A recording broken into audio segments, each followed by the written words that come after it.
ગત ચોમાસા દરમિયાન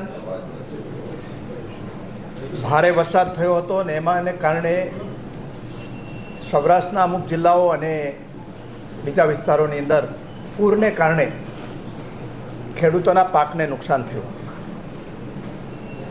એ સંદર્ભે જે તે વખતે માનનીય મુખ્યમંત્રીશ્રીએ માનનીય કૃષિમંત્રી શ્રી રાઘવજીભાઈ પટેલને સૂચના આપીને જાતે સ્થળ નિરીક્ષણ કરવાની સૂચના આપી હતી અને પાકની નુકસાનીનો સર્વે કરવામાં આવ્યો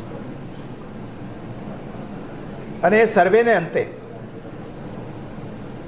ગુજરાત સરકારે આ ખેડૂતોને પેકેજ આપેલું હતું અને એ રાહત પેકેજ પેટે સૌરાષ્ટ્રના જૂનાગઢ અને પોરબંદર જિલ્લાના ખેડૂતો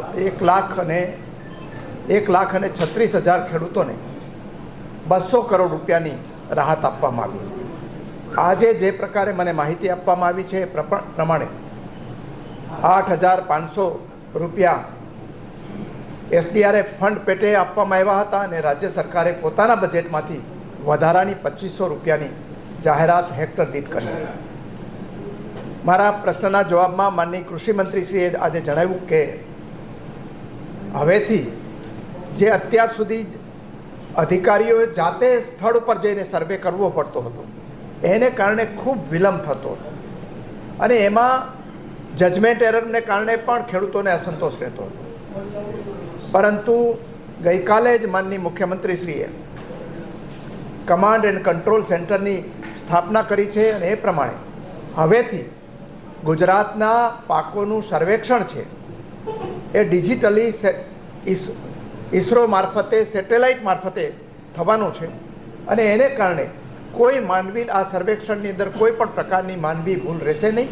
ઉપરાંત કામમાં ઝડપ આવશે અને તાત્કાલિક સર્વે થવાથી ખેડૂતોને તાત્કાલિક એની સહાય પણ આપી શકાશે અને પાકને આ બીજી જે કૃષિના વર્તારાઓ છે એ પણ આપણે આરામથી મેળવી શકીશું. રાજ્ય સરકારે આ ઉદારતાથી સહાય કરી એ માટે હું માનનીય મુખ્યમંત્રી શ્રી ભૂપેન્દ્રભાઈ પટેલ, માનનીય નાણામંત્રી શ્રી કનુભાઈ દેસાઈ અને માનનીય કૃષિમંત્રી શ્રી રાઘવજીભાઈ પટેલનો આભાર માનું છું. વૈષ્ણવજન તો તેને કહીએ જે પીડ પરાઈ.